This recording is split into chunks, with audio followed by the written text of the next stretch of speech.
Hey, it's the Nerdy Sports Fan. The draft is over. We've already announced our favorite drafts this year. The draft winners is up and kicking. Check that video out if you like. But not everybody can win. So this is the 5 draft losers. Now, I broke it into winners and losers mostly because, those are the terms that people like to use. This was a deep and talented draft class.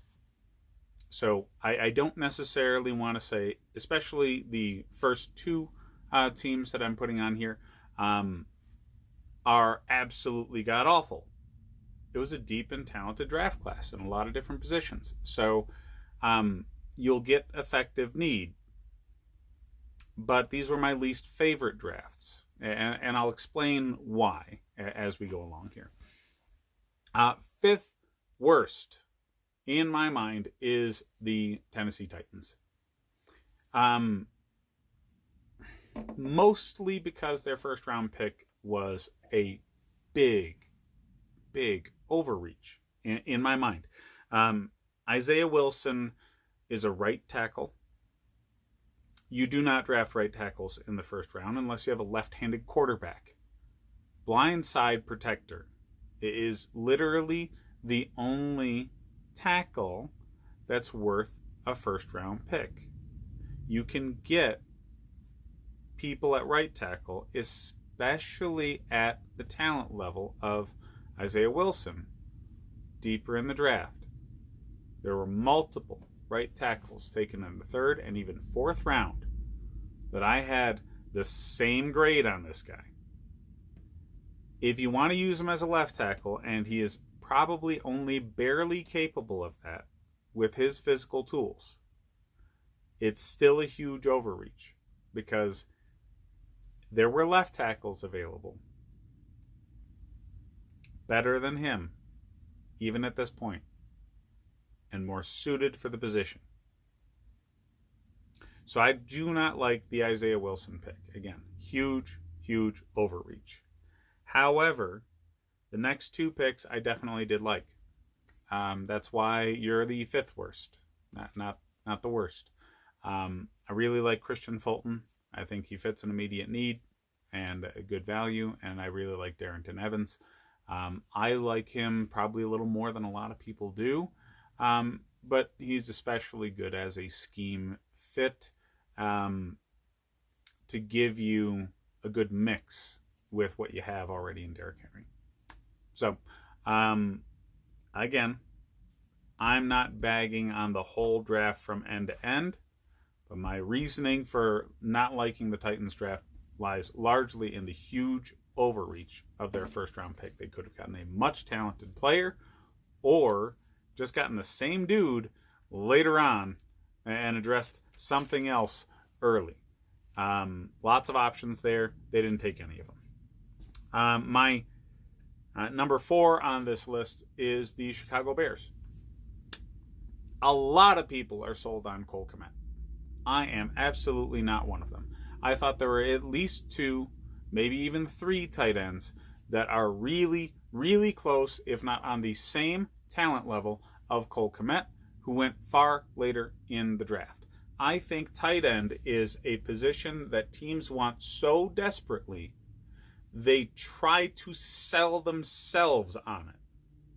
Cole Kmet was largely the favorite tight end of this draft class. Not universally agreed on that he was the best tight end in this draft class, but overall, most people thought he was the best. That doesn't necessarily mean he's great. That's it.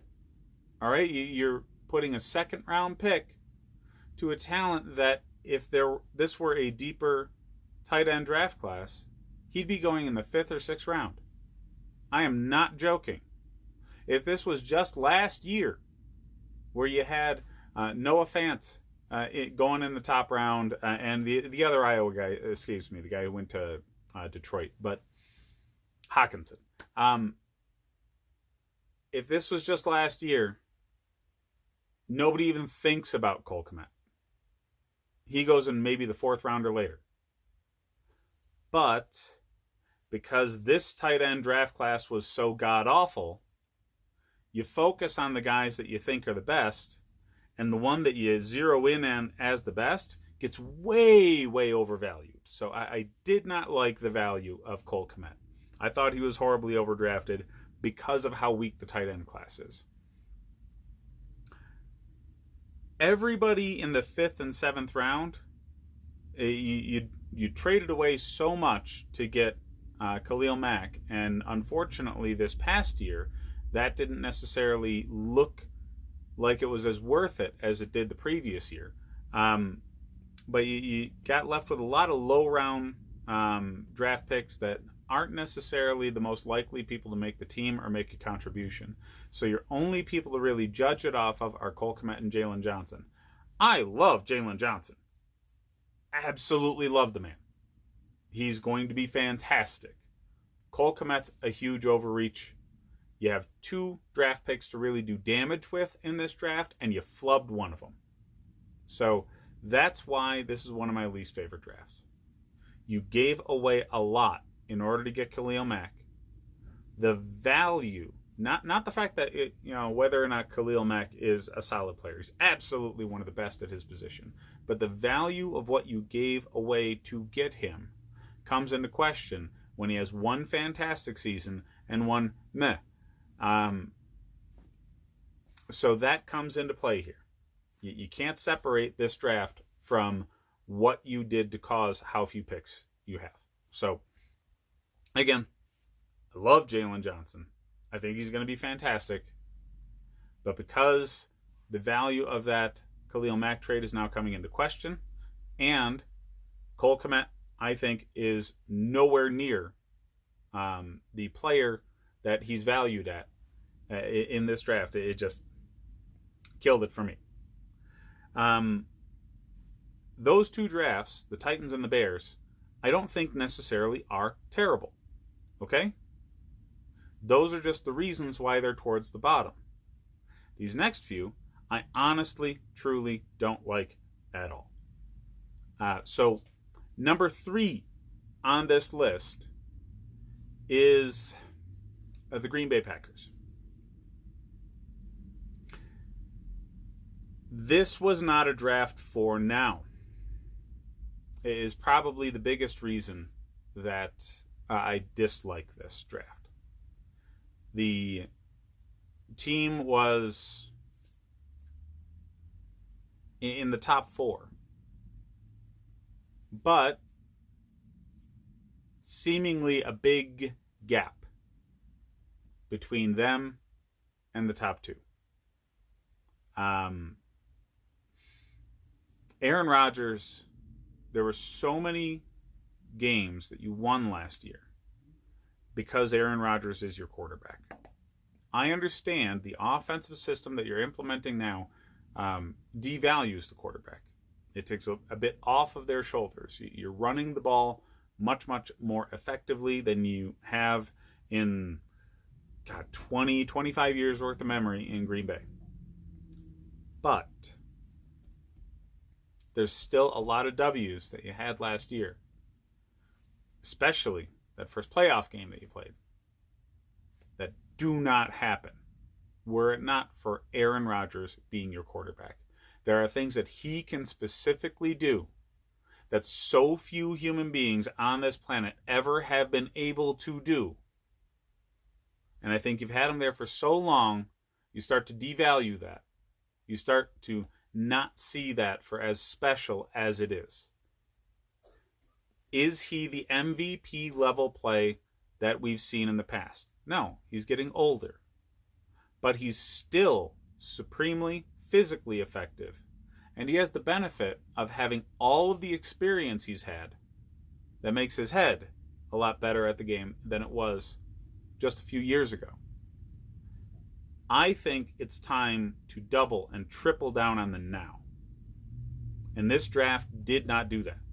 This draft said, screw it. We're in it for a few years from now. Jordan loves the dude. I think, especially in Green Bay, that model makes sense to people in-house.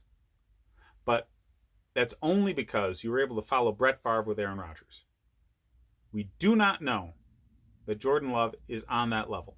We're not going to until he's thrown into the fire, regardless of how long he's able to just learn through osmosis of standing in the general area of a Hall of Fame quarterback. You don't know until you know. So he's still going to be just a risk and a maybe until we actually see it in action. And that's what Aaron Rodgers was when you had Brett Favre. It just happened to work. And I don't think the Packers make that same calculated risk of drafting your quarterback of the future ahead of actually needing him, had they known that they could have gotten a solid 5 more years out of Brett Favre at the point where they were drafting Aaron Rodgers. The value does not add up unless you're so fed up with Rodgers' act that you're willing to actually force him out after a couple of years, like you did Brett Favre. Only reason that this draft would make any kind of sense. So, not only do you push your Hall of Fame quarterback slowly out the door with your first pick, because you traded up for that dude. All right, he didn't just fall to you like Rodgers did. You went and got him. So that's a bigger message to the quarterback than Aaron Rodgers' draft was. But you follow that with not addressing skill positions like your quarterback really wants to be addressed on this team. Not addressing offensive tackle, which could have helped considering Bulaga left town. And mind you, he was getting pretty dinged up and not the same player that he was. But you don't address the immediate offensive needs that could definitely help you right now. But you do get a guy who's going to be a damn H-back. And I understand. I get it. The dude in San Francisco looked fun. A solid slot receiver by every measurable metric we have in this league makes a bigger impact on the game, even in this offense, than a damn H-back does. So you could have saved a little face with your quarterback by addressing a slot receiver, which everybody on the damn planet knows you need, or a speed guy to complement Adams. Either one. And either were available in rounds 1 through 4 of this draft and was not addressed. So you're prioritizing making the roster look like the San Francisco 49ers by drafting the running back you did, a damn H-back. You're prioritizing the future over the now by drafting Jordan Love at quarterback. This is a power grab on the part of the coach away from Aaron Rodgers. This absolutely is not a recognition of what's needed to win in the league right now and what you can do to win in the league right now. So I do not like the Packers draft at all. But it's only my third worst. My second worst draft is the Philadelphia Eagles. It's for somewhat similar reasons. But Jalen Reagor is a huge overreach. Huge overreach. There were multiple players that profiled almost identically to what Jalen Reagor brings to the game that were drafted as late as the 3rd round. You had players available that were not almost carbon copies of Reagor in the 1st round that could have addressed the receiver position, and you could have pulled something like the Broncos did in getting a tactician or an all-around big-bodied guy, as well as a speed guy to replace both of your aging receivers. But you've only addressed one of those, and with a guy who really only has one move: speed. So out of the speed wideouts that were entering this draft, Reagor is one of the worst route runners. He's a guy that they were scheming open in order to just utilize his speed and his elusiveness after the catch as early as you possibly could. That, to me, sounds like Laviska Shenault. Laviska Shenault fell into the second round. Now, I get it. Injuries made a bad combine workout. I don't care about that. Okay? This isn't the National Combine League. This is the National Football League. How good do you play football? Laviska Shenault put out 10 times the tape that Jalen Reagor did.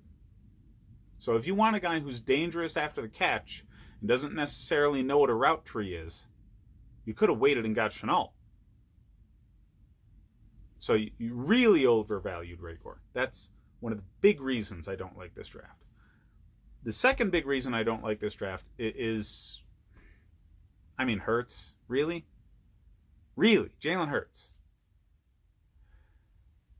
He's like a fourth-round quarterback. So the only way you could possibly say he's worthy of this second-round pick is if you actually plan on having him as your starter,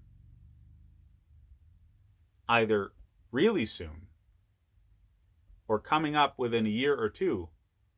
So you're giving up on Carson Wentz. You think he's just too damn injury prone. Or you plan on using Hurts for everything. Everything. You're going to be lining him up at wide out or some special teams positions, running back. He's going to play quarterback out of a wild cat spot. You plan on using him in the way that the Saints use. Oh God, Taysom Hill. But to an nth degree. Even Taysom Hill, for what they use him for, is not a second-round pick. It's just not. There's more consistent use players that are much more valuable to a team. That is a trick play kind of situation where it's a couple of 4 or 5 plays a game that you specifically designed to attack a specific thing on a team.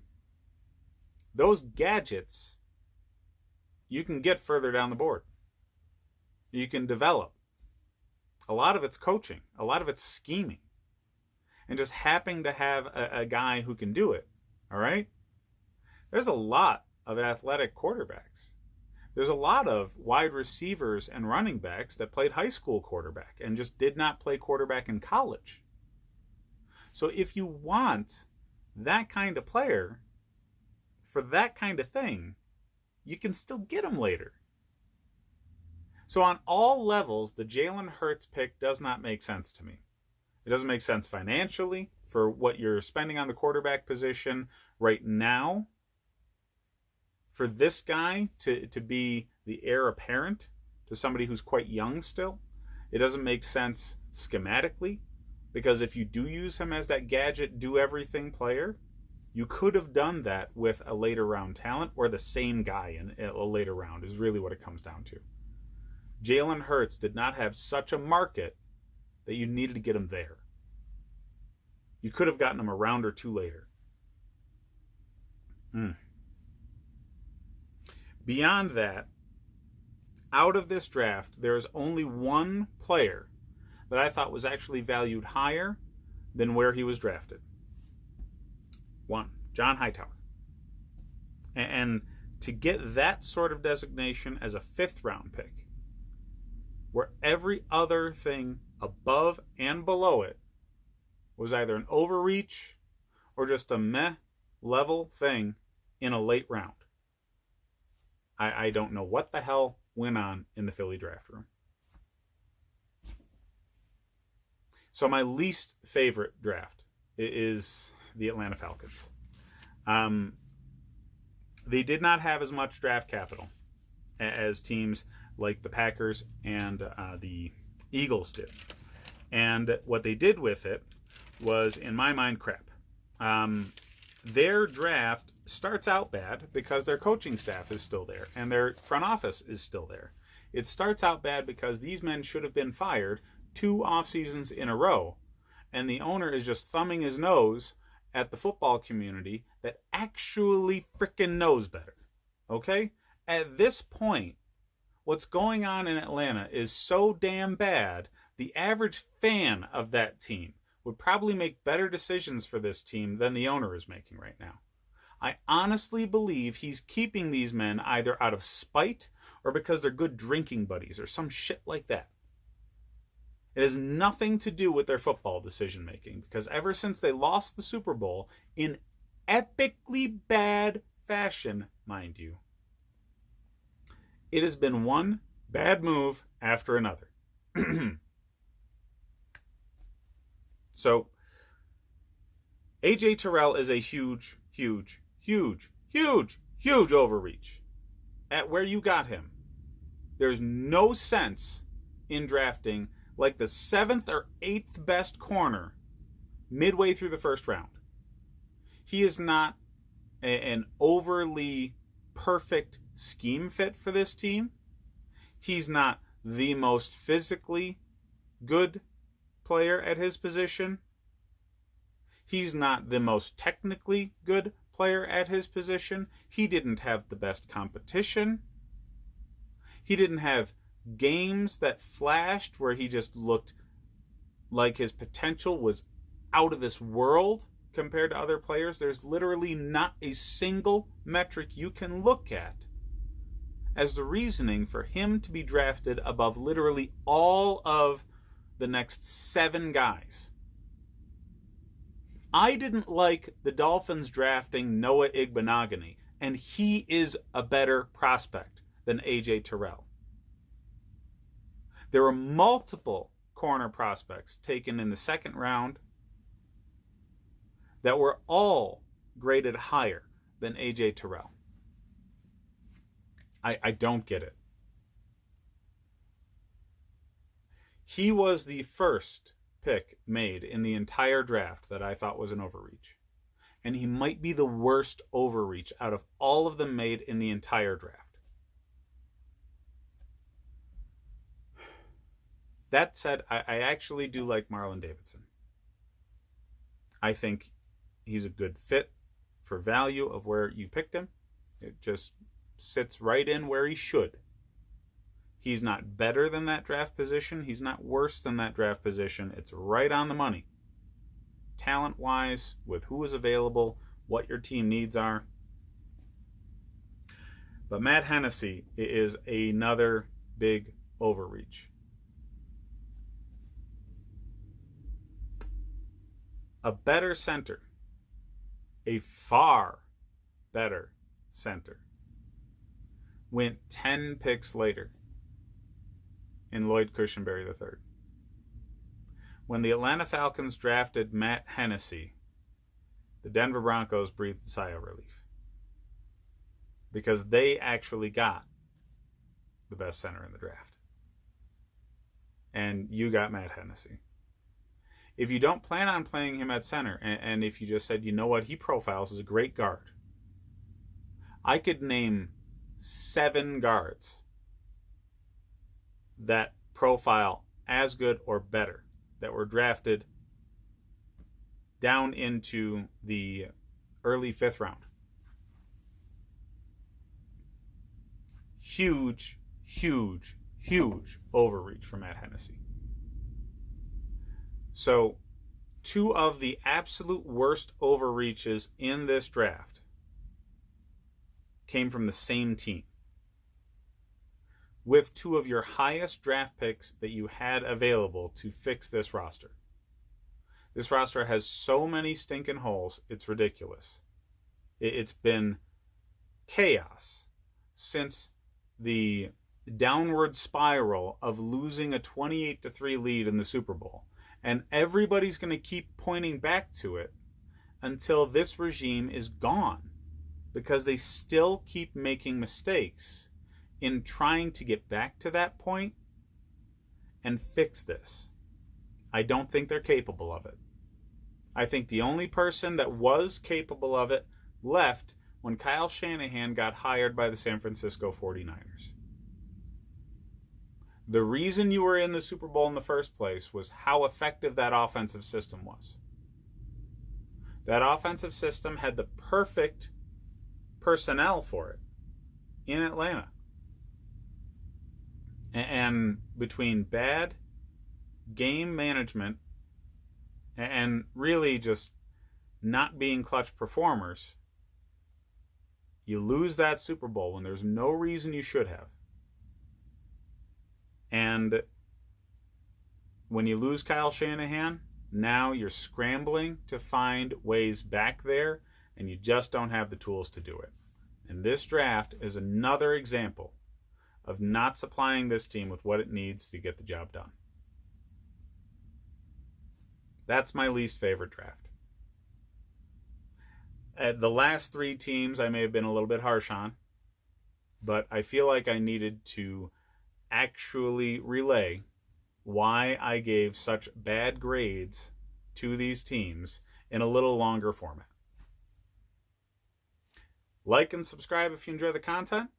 Hit up the draft winners video so you can hear something a little less depressing. Check out my individual team videos. And thanks for watching, guys.